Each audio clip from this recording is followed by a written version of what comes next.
We need to find this place or we'll be late. Make a left on Astrology Avenue. Oh, I'm sorry, I meant right. It should be right here. 444 third way. Oh, turn. It looks like Renee. Yay, we're on time. The James and Kellee Show. Great, let's start the show.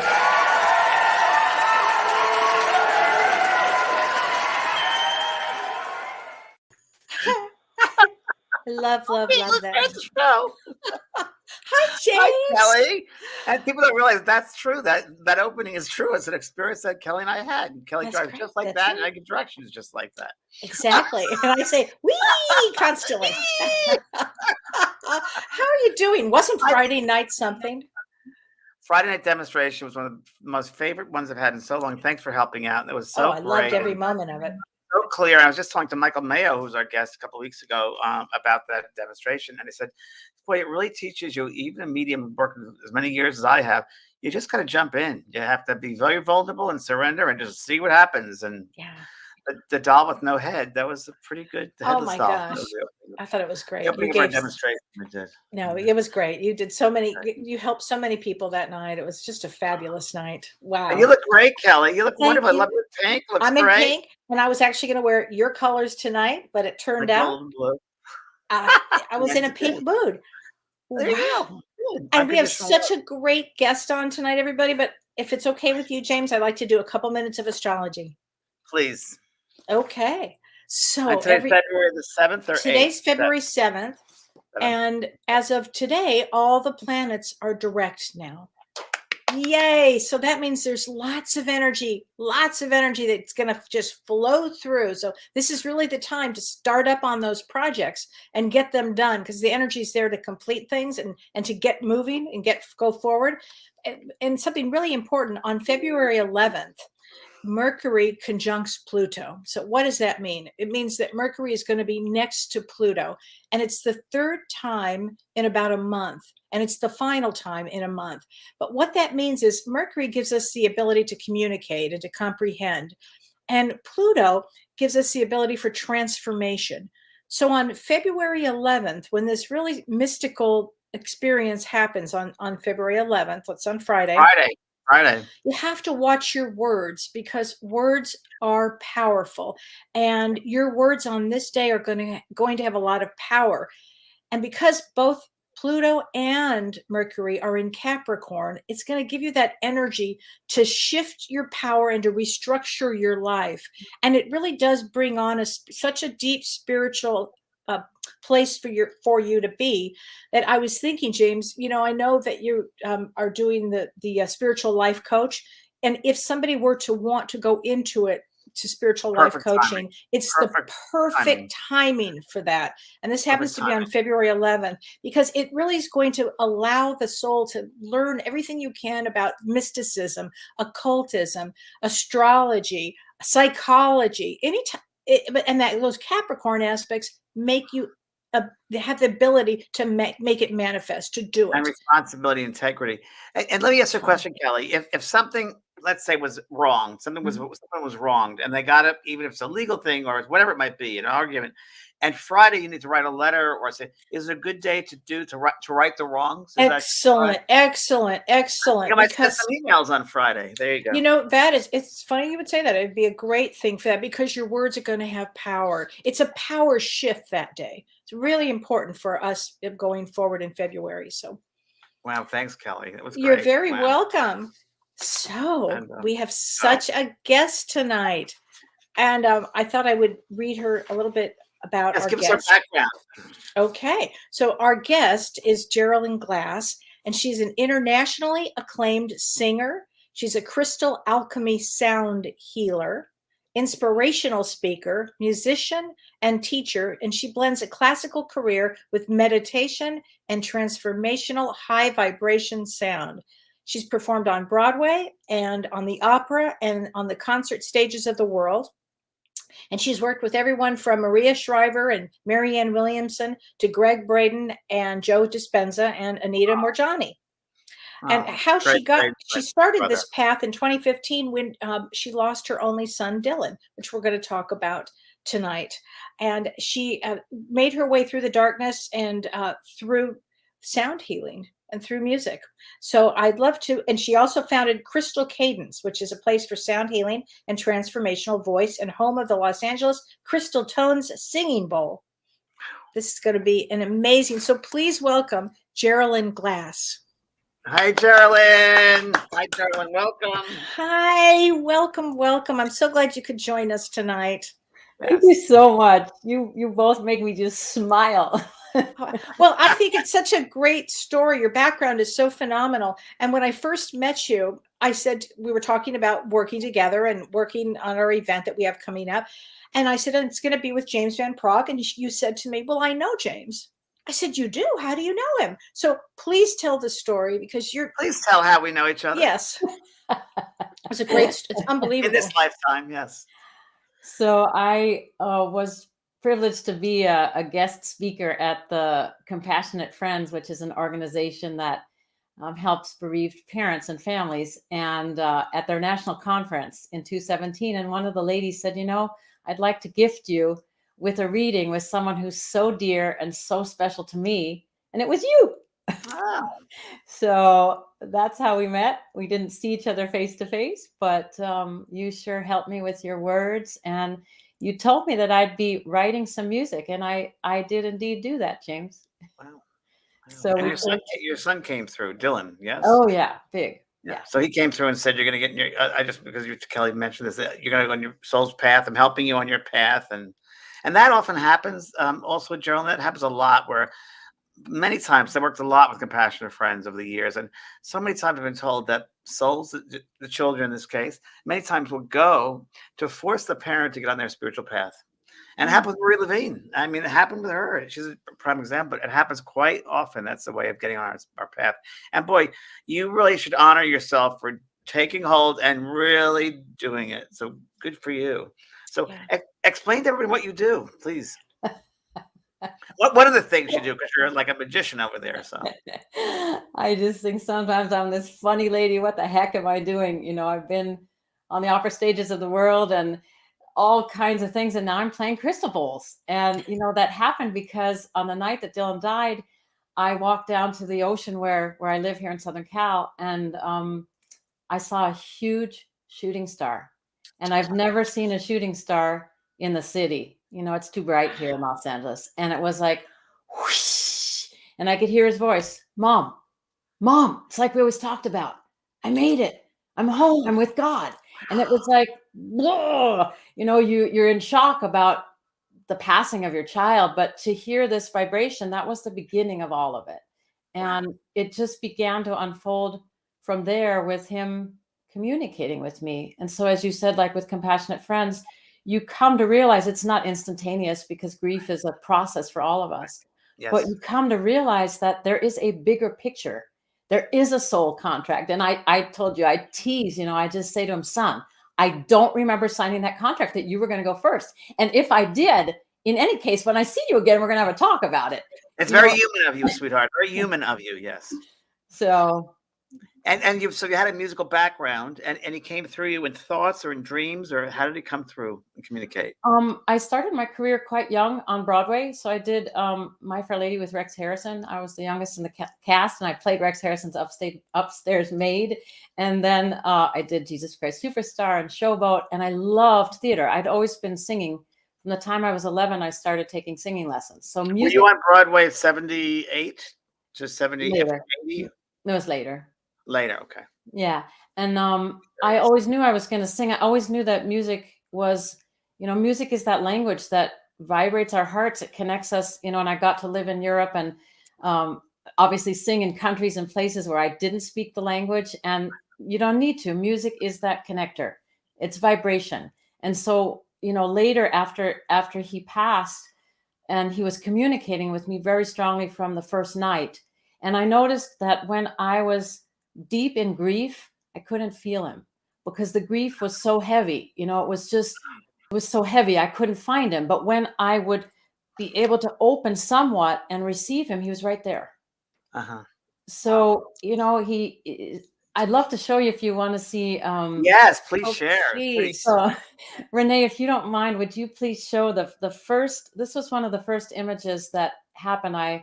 Uh, he was a ski racer and we traveled because of my opera career. We traveled all over Europe, and so um, one of our things on our bucket list was to go to Machu Picchu. And so after he passed away, I said, "Okay, son, show me. We're going to go. Who are we going with?" And I opened the computer and Googled spiritual journeys to Machu Picchu, and Dr. Sue Morter came up. And I didn't know her. I Googled her and I watched her TED talk, and I was like, "Okay, son, but where's the shaman? Like, we should go with the native Peruvian." And he's going, "No, mom, she is the shaman. That's who we're going with." So we don't, this relationship as we had in life was very close. He was very brilliant and funny, and we'd make each other laugh. It continues now, but that's what happened. I went with Dr. Sue to Peru, and I was too much in grief to walk to the top of Machu Picchu, but she took this little picture. So I gave her his little picture, and she did a ceremony for him up at the top, and they photographed it and videoed it. And when you see the video, you actually see the beam of light come in the video. It wavers, and then it just goes.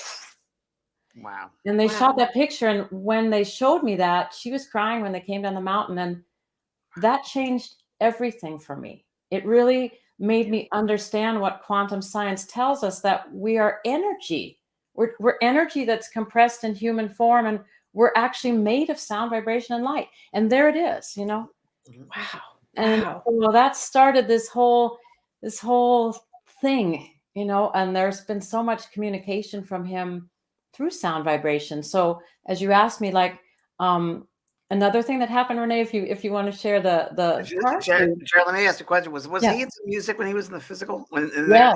Okay, so that really helps too, that understanding. Okay. Yeah, he had a deep experience with the bowls. So when he was 12, going on 13, he was in a vocal contest when we lived in Germany, and it was part of a kids foundation that I had created, and there was a yearly music contest all over Germany, and he entered it.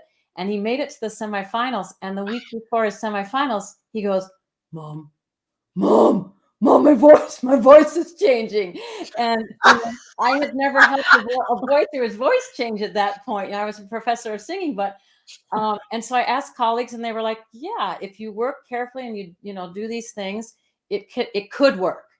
And so we took the bowls. So I don't know if you can see on the top shelf right above my head, there's a little yellow. Let me put my finger. I see it. Yeah. It's a little yellow citrine bowl, and that's the bowl he used. And what I really discovered later is the citrine activates your solar plexus, your personal power, and the note is the note of the G. It's the note of the throat. And that's the bowl he used, and he hummed and he toned, and then he sang his contest. It was brilliant. And he stood up and he said, "My name is Dylan, and since 1 week, I'm no longer a soprano." And, I don't know how you were during your voice change, but, it can be a pretty terrifying time not knowing if your voice is going to creak or crack or what's it's going to do. Yeah. He was so confident. And then he sailed into his program, and it was like, I can't believe this. So he knew the bowls. He knew them very, very well. And when he was really little, I'd bring him to bed and he'd say, "Mommy, play me my sound blanket." So he loved those sounds. And I wasn't into this whole world, but we would pray together. We would do little meditations about the colors of light and the chakras, but it was very innocent, So after he died, 5 months in, after what that happened in Peru, he said to me one day, "Mom, call the bowl dudes. We're going to do sound healing." And I'm like, "Leave me alone. I'm grieving you. Leave me alone." And it was insistent. It was 3 days in a row. "Mom, call the bowl dudes. We're going to do sound healing." And that's what I did. I got on the phone and called Crystal Tones and spoke with one of the owners and told him what had happened. And that started my journey I ordered 11 bowls, and I chose bowls that I thought could help me with my grief. So I chose selenite, which is grounded white light. I chose things that I thought, what could connect me? I chose celestite. It'll connect me to the celestial realm. I mean, I went from my head and my heart, but it was like, what could possibly help? Ruby for transformation, rose quartz for the heart. And then I started to play those bowls when they came, and especially the selenite bowl. He was in the room with me. And I mean, this is your world, but I saw a misty white substance in the room. I saw him, I felt him, and he guided me how to use the bowl and play with it. And I began to cry and scream and groan and keen in a way I was not able to grieve in regular grief therapy, where I was just talking about it. And that I'll never forget. After playing the bowl for about an hour, I got up to wash my face in the bathroom, and I saw for the first time there was light in my eyes. There was joy in my eyes. My God. It brought movement to you. It moved you. It moved that energy, huh? It moved that energy through you. Because when we're that heavy, we don't know what to do with it. We don't know what to do with it. It's so overwhelming, you know. You feel like you're in a room with the walls all around you. You can't get out of it, right? Like a tunnel, you're trapped in a way. But I knew if I didn't do something, you know, and here was this angel guide that was a gift, and it happened to be my son, but it was like, Mom, you know, get it together, Mom. It's not going to go on where you lay in your bed the rest of your life. It's not going to go like that.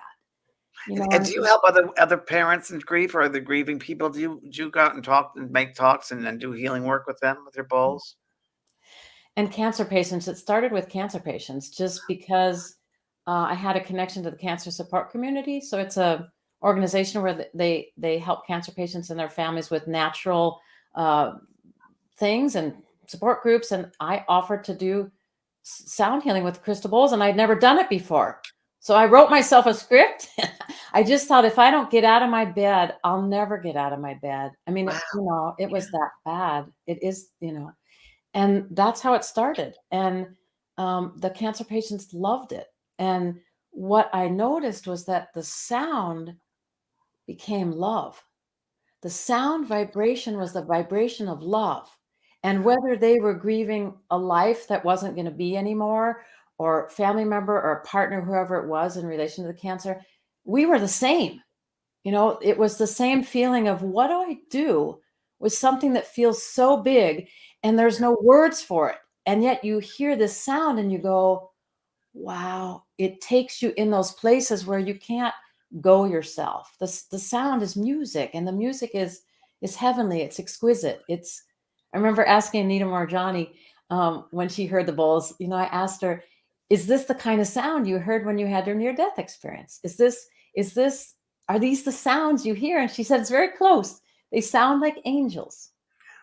There's something it was a gift to me, and something I knew in my life, something Dylan knew in his life, but it took a whole nother turn. Let me just, because I'm so curious, if you don't mind me just jumping in here with these questions. You know Greg Braid, you met Greg.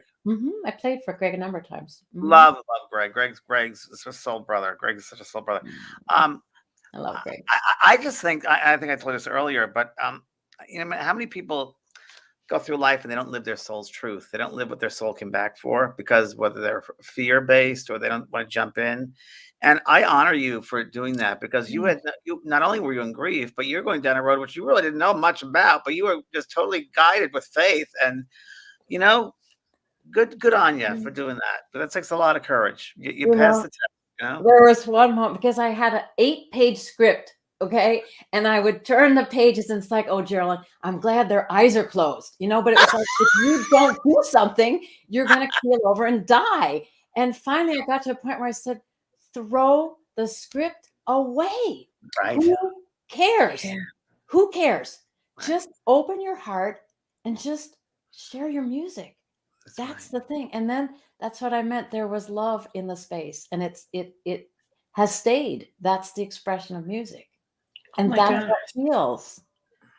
Wow. Can we see another one of your pictures? Because these pictures are they're pretty phenomenal. amazing. Sure, Renee. So this was a situation where my niece was pregnant, and she was in the hospital at UCLA, and the baby was not well. And so I was driving home from UCLA hospital, and I just started yelling at Dylan at a stop sign. Why can't you be here? Why? Everybody in our family loves you. We need you here. And this popped on my car screen and started playing. And I think to myself, what a wonderful world. And I'm like, I grabbed my cell phone and took the picture, because it was like, if you could talk to me, son, you're talking to me.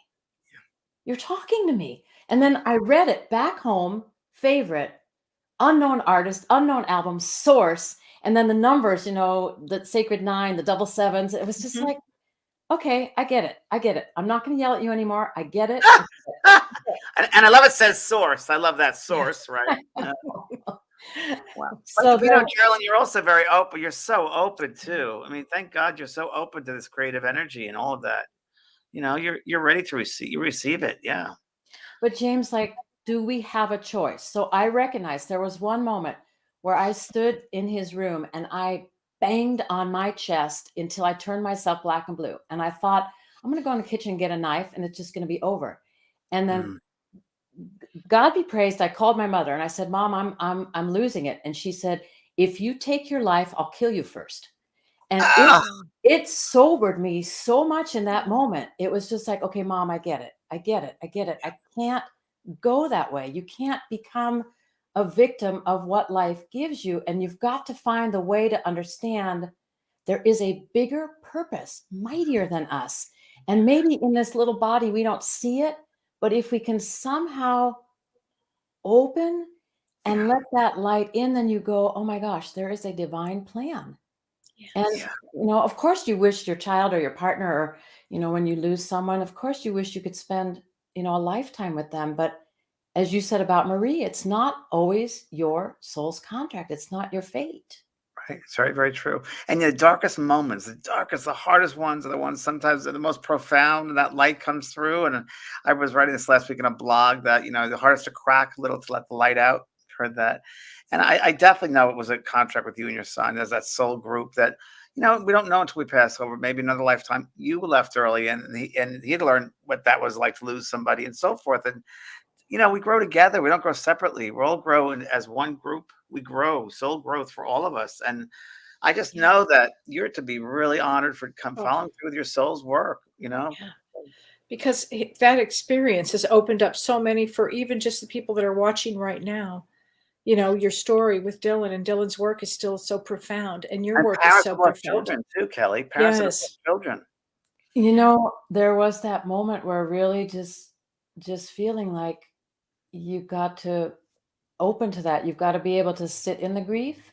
You can't push it away. You can't run away from it.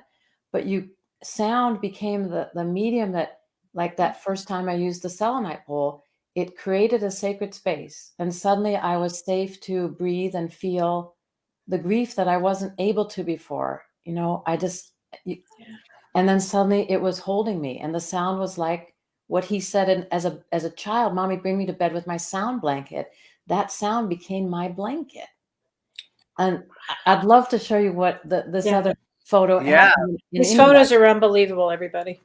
So I studied with Jonathan Goldman. I'm sure you know Jonathan is one of the sound healing pioneers. And of course, I know Jonathan Goldman. My goodness, I play his music all the time. Yeah. So, I did an intensive workshop with him, and I worked with one of his sound healers, and she gave me a session, and I told her, I have this trip planned to India. It's called Heart Songs in the Himalayas, and I'm going to go with, I know the person leading it, but I don't know anyone else. And I said, I'm nervous. I don't want to go to India by myself. And she said, Jeralyn, it's all going to be good. You'll understand when you get there and when you come home.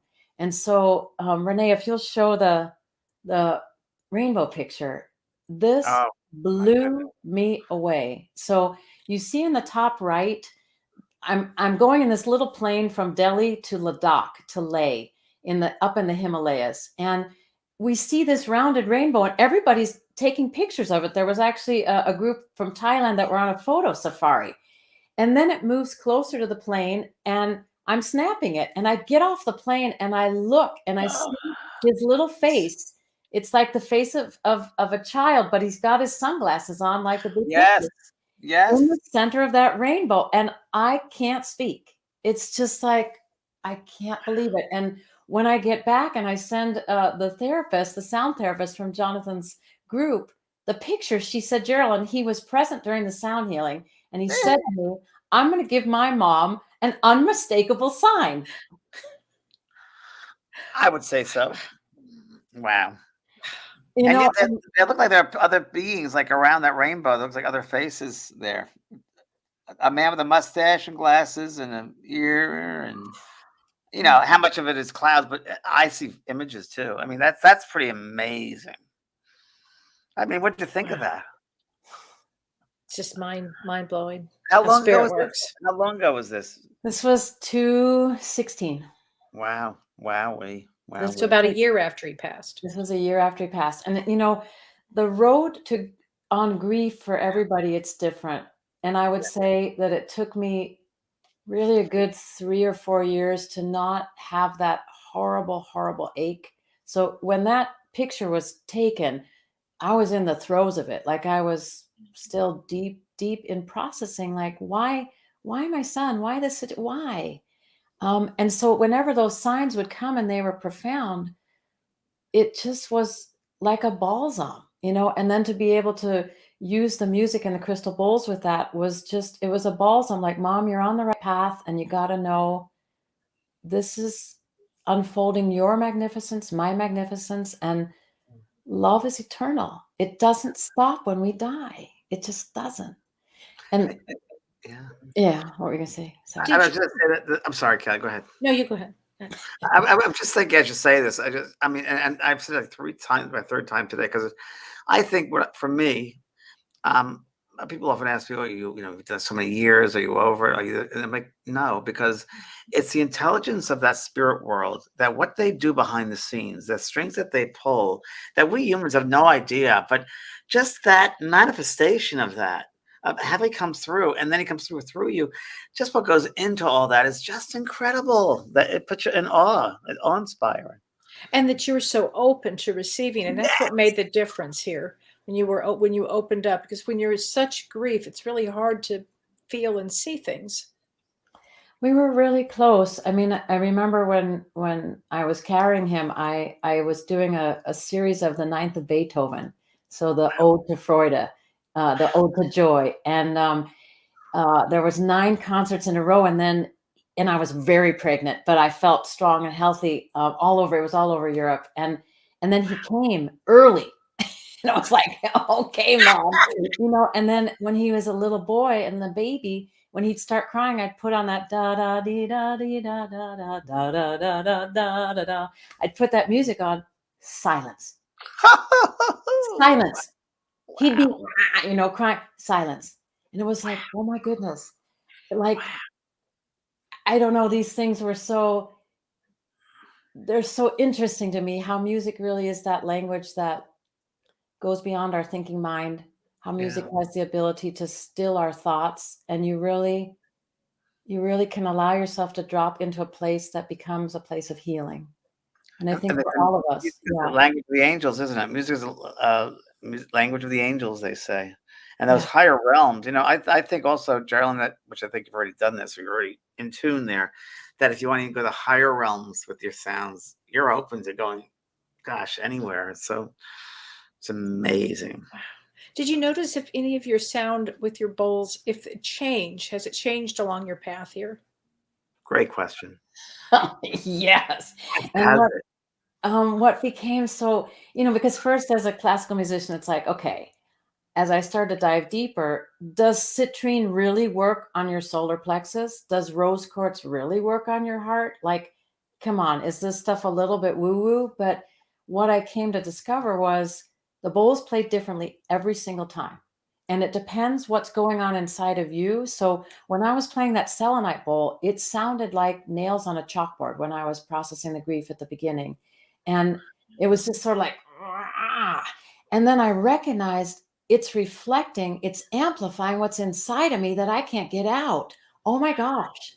So there's been times so we have coming up now, World Sound Healing Day from Jonathan Goldman is on February 14th. And 3 years ago, doing a World Sound Healing Day meditation, we were doing something about the ancestry. So we're doing about the father's side and the mother's side of your genealogy. And I was playing this huge Saint Germain bowl, and it's a deep, boom. And that bowl started screeching.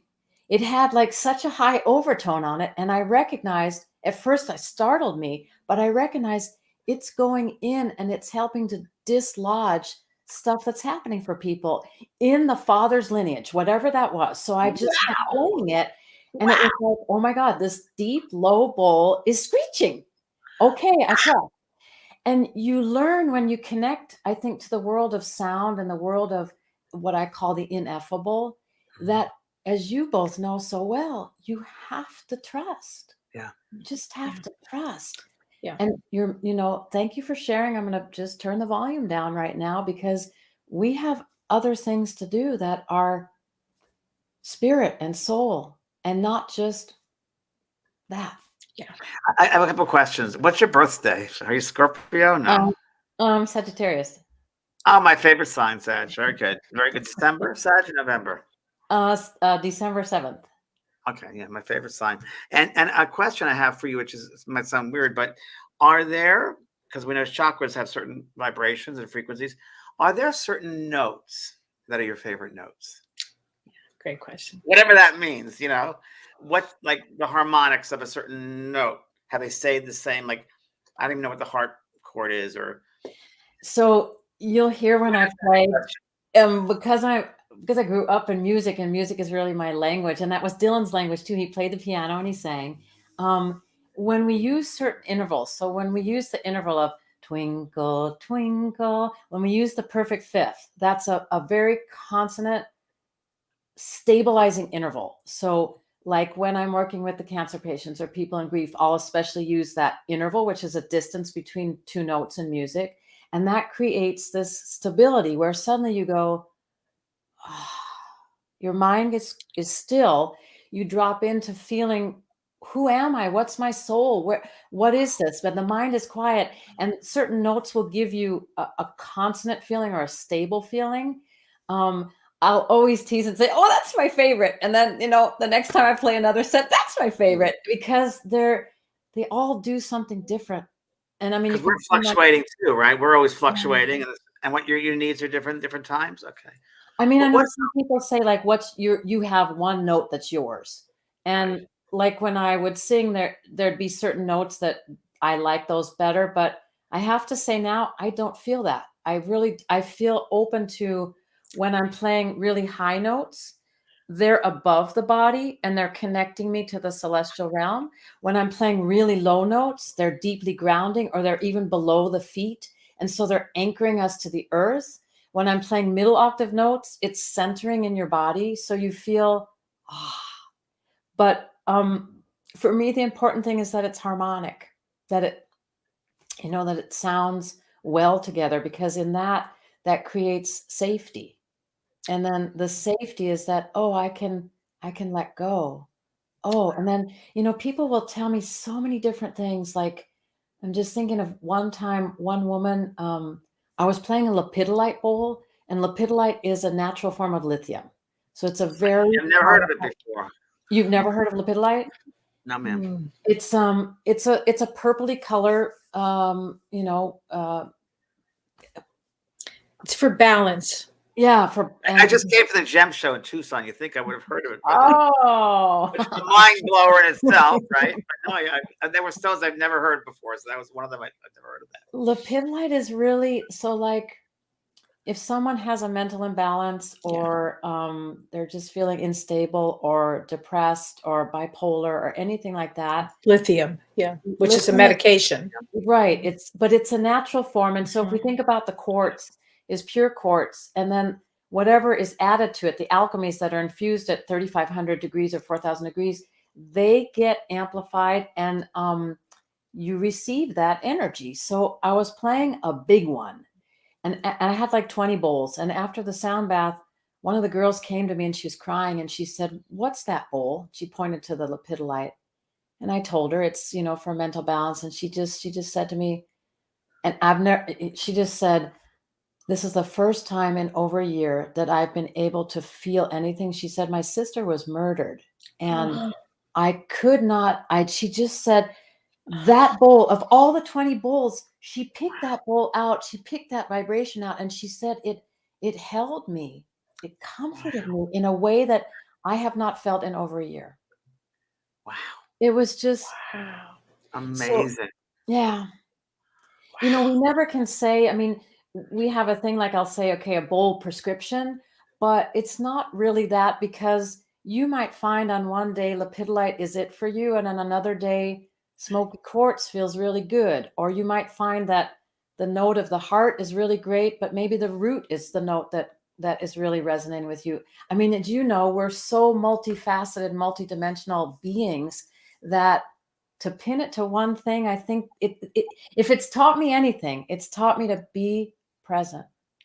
So when you're about to do an I- event, do you feel the room? Do you feel the energy of the people? Do you feel To the the center balls? yourself, ground Do the yourself. balls talk to you? And I mean, Yes, How yes, does, and how yes. does that work? What's your procedure? What's your ritual? Well, like for example, I'm thinking of the one event with Greg. It was scientists, mystics, and sages with Greg and Joe Dispenza and Bruce Lipton and Anita, Dr. Todd.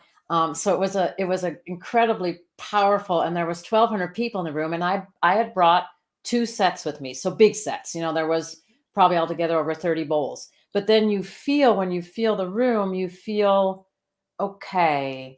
I'm going to start first with that rose quartz, and I'm going to really ground them. And then I'm going to, I mean, so I have my orchestra, and I always have my orchestra or orchestras, like different tunings, different notes. And then you just, I mean, I'm just laughing because I'm thinking I played for Anita during that event, Anita Marjani, and there was 2 cryon bowls that I had. And the cryon bowls played like nobody's business. And they had never played like that. They had never played like that. So I knew that someone or many in the audience needed that vibration. But that's what'll happen. A certain bowl will take off, or suddenly you hear a harmonic between 2 bowls and you go, oh, wow. And I was teasing with Renee when we were doing our sound check. There's certain sounds where I just say, I'll stay there. Thank you. I'm done. I'll stay there for the next 48 hours. There's something that is so exquisite and so it's like when I first heard the bowls 15 years ago, I just thought this is a song I know. I know that vibration. Whether it is truly from the soul level that this is the kind of music we hear, but it was my soul knew the sounds of those bowls. It recognized it and it was like, this is it. This is my core. This is it. I have a question. Sorry, being the Virgo I am, I always ask questions. It's just amazing. First of all, every word you're saying is just like wow. Have you felt been aware, besides Dylan, of other guides, other beings who come with you when you're about to perform a healing? Have you felt them? And if you have, what do they feel like? And have they changed over the years? Tell us about that. Yes, yes, and yes. I mean, I never talk about that. I guess probably because my son is so strong, and he was big and it's like a mom, but yes. So sometimes there's soft energy like a Kuan Yin type of energy. It takes a team to be with you, lady. I think it would take a team to be with you, right? Because they got to deal with the energy of the group that you're working with as well, and your own. Yeah, but I always say a prayer, and I did this as a singer, before going on the stage as a classical singer, you're using your body. So your body is your instrument, and you train your muscles so that you can project your voice over a 100-piece orchestra in a 3,000 seat hall, right? With no amplification. So I would always say a prayer of let the light that I am, or, pray with God to let that light then be amplified, right? So it's the same. That didn't change for me. Right. It's just there's more guests. there's more more guests. There's more friends. Right way of putting it. There's more guests. Yeah, it's very true. And you become more aware of the more guests because you're opening up your room, right? Yeah. And I don't know how you both feel, but I have never, someone's asked me these questions. I have never felt anything that's not loving. It's like I set a parameter that only the highest good, the highest light, the highest presence of love is with us now. And I've never felt like a scary energy come in or anything like that ever. I don't know if that's James and I talk about this all often. And we had Michael Mayo, who was a medium, and we had him on recently, and he described it really, really well because I asked him that question because people have evil, possession, all that stuff. And he said, it was a great response. He said, well, it's got to go through people's filters, their belief systems, that stuff, which is really, really true. So, and that's exactly it. It's all love. It's just about love. Fear is human, false ego appearing real, but it is all love. I mean, imagine that with such a short time on this earth to peel back the layers of love, right? All that, and you get it with the sound all the time, all those different, the nuances and all that energy that's there. Imagine that worlds within worlds within worlds within worlds. And it's great to discover those worlds of love. Sometimes I think, I'll play and record stuff and I'll think it's been 5 minutes and then I look at the clock and it's been 25 minutes. It's like, oh my gosh, where have I been? What has happened to me? But I really like to say that it stills your mind in such a way because your mind goes, this is beautiful. And then it's quiet, and then everything's still inside you. So for many people who can't meditate, it's such a beautiful way because suddenly they're crying or they get in touch with something that they haven't thought about for years, or suddenly I've had many a time people will, and sometimes I'll sing with the bowls and they'll say, my grandma was here. Oh, my grandma loved that song. Like if I sing Ave Maria or something, so they'll get all kinds of different experiences that they couldn't reach if their mind wasn't quiet. And the music does that. It just... And you know what I think, Jeralyn, also? I think through meditation, through the sound thing, it puts them in an altered state of consciousness. It brings up their vibration to that other level. And there are many ways of getting that altered state of consciousness. And I think music, sound, that does it. That does it. And what a great instrument you are for doing it. I just got to say that over and over again. You're a great instrument for doing it. Because not everybody could do it. Not everybody could be a sound healer. Not everybody could have that sensitivity, if you want to say, and that compassion that came with such a deep, profound loss. That was the gift to everybody in the world. Yeah. One day I said, thank you. I said to my mom, what has happened to this professor, opera singer, classical musician? I am playing crystal bowls. I have become a woo-woo. She found herself. She's like, no, dear, you're helping so many people. But it's like, sometimes you go, really? But it's like, yeah, really. And so I've been passionate about finding out what is the science behind it. Like, it's not about you, Jerry, it's not about you. It's about the rippling effect. Think of the waves of music, the ripples. All those ripples affect millions of people, even those you don't see in the room. And people that are in your room are going to tell somebody else and they experience about somebody else. So you're affecting ripples of millions of people, your work. So it's really important. And you're hitting people on the deepest level. Yeah. It's really, your work is profound. And I'm so grateful that you're going to be joining us this Saturday. Oh, yes. Let's talk about this, shall we? Because, you're so perfect for this because we're doing the COVID event. And it's really about people who've had loss with COVID, people who have had grief, they've been isolated, there's trauma. And we're going to be talking about it from a spiritual standpoint of what have we learned during this period? What does this even mean? We're going to talk about it from a psychological standpoint with Dr. Jeralyn Glass about giving tools to help people with grief or tools to help people with anxiety or depression and to move them forward. And then James is going to be doing a healing meditation. And we're going to have dialogue. Jeralyn and I can do something together, healing. Well, that would be the best, totally. And then I know you're going to do some incredible work with for a healing event for all of us. So please, everybody, join us if you can on Saturday. And if you're not able to participate live, if you purchase it now, we will send you the link once it's recorded. And it's Kellee. It's on your site, kellywhite.com. It's on kellywhite.com, and it's also on your site, vankrog.com. Yeah. So please join us because you're incredible. This is really going to be something you don't want to miss. It's going to be an awesome experience. You know what? Yeah. Go ahead. No, I'm not just going to say, I know you're going to do a little demonstration, but you were talking about the glandular system, the endocrine system earlier before we got on. And if you could just talk a little bit about that and then maybe do a little demo or something that would. Sure. Sure. So, and I do want to show that one little postcard. If you guys have got to see this. You have to see it. It just sort of brought everything home too. But I'll explain that when we use the Okay, so this when I was traveling as an opera singer, Dylan and me were apart a lot, and I would write him postcards daily. And when I got home, he had this little gift for me. Dear Mom, I love you, and I'm so glad to see you again. I've missed you very much. Just remember, always let God's light shine on you, and you'll see me. Much, much, much, much love. And after he passed away, and I found this in my possessions, I was like, oh my gosh, did he know? Yeah. Did he know?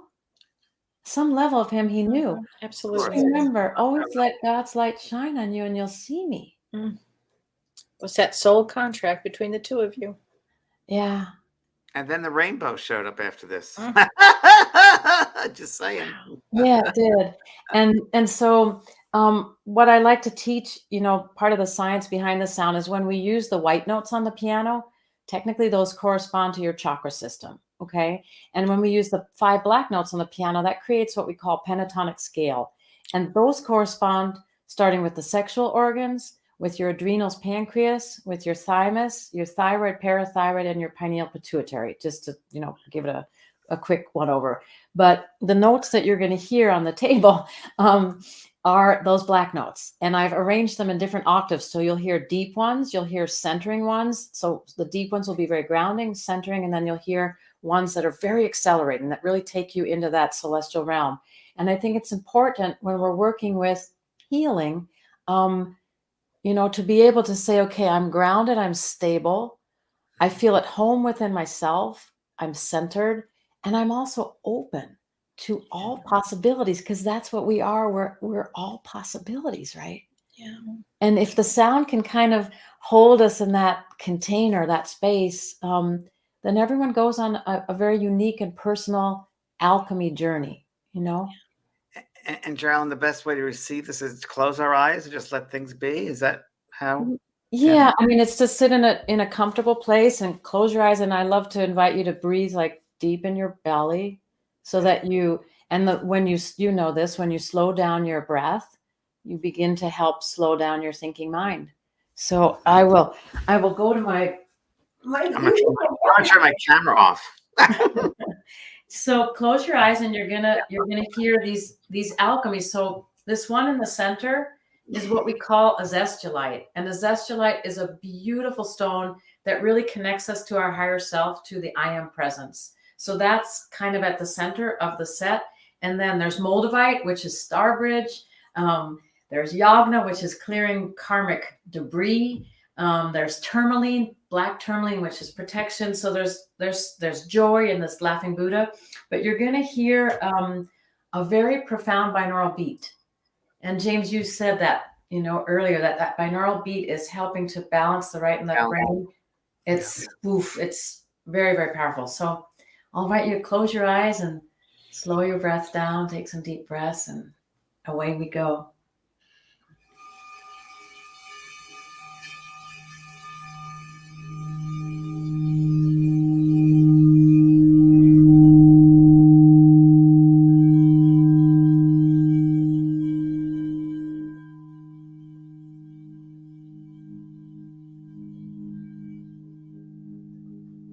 Long, deep breaths deep in your belly.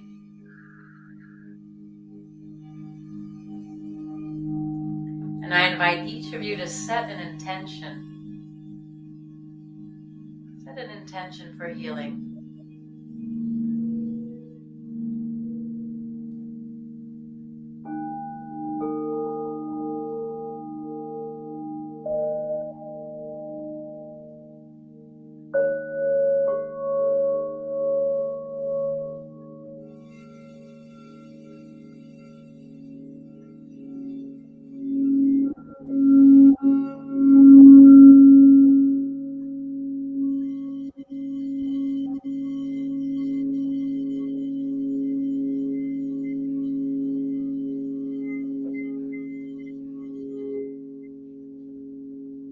Receiving the pure sound of love.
Receiving the vibrational frequency of love.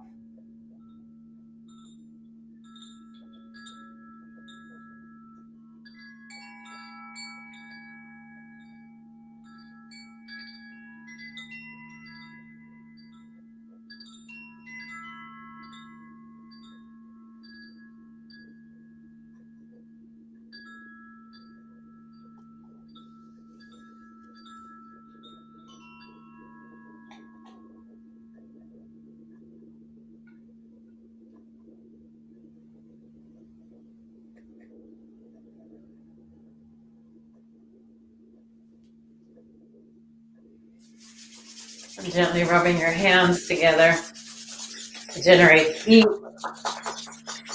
Feel that electric presence that you are.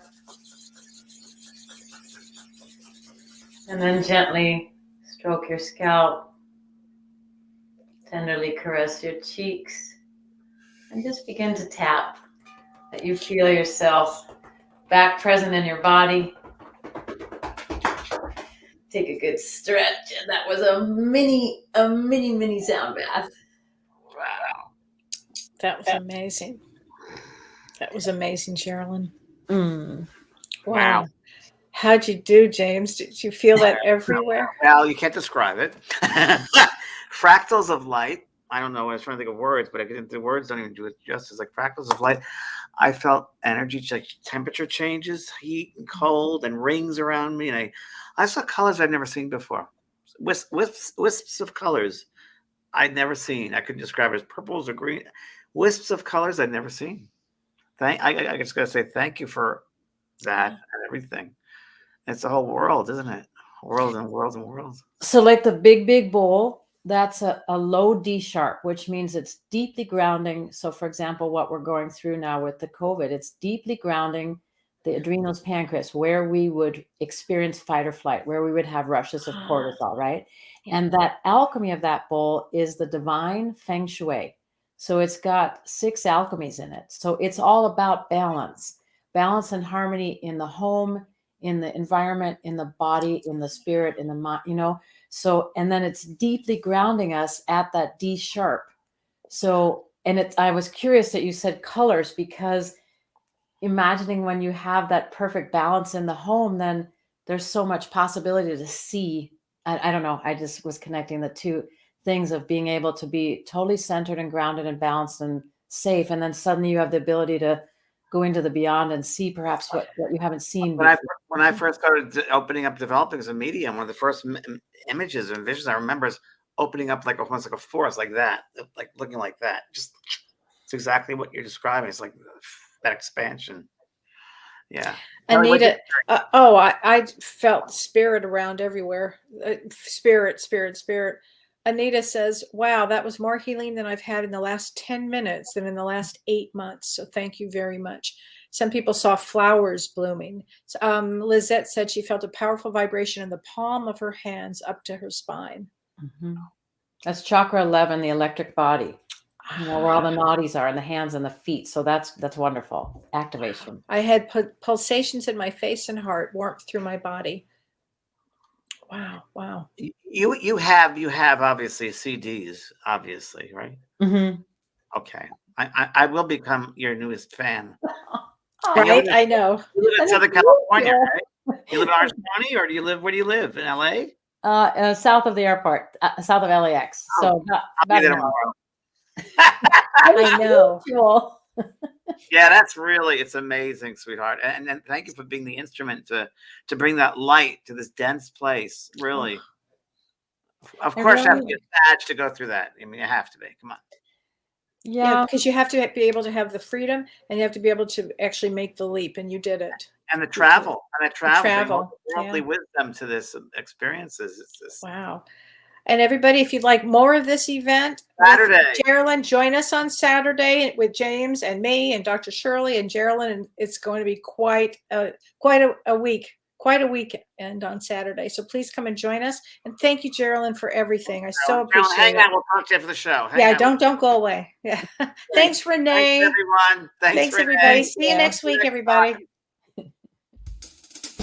You've been listening to Both Sides Now and Beyond, featuring spiritual medium and master teacher James Van Praagh and spiritual medium and psychotherapist Kellee White. That was great. Maybe we changed some lives. And maybe opened up some minds. Which way do I turn? Right. I mean left. The James and Kellee Show.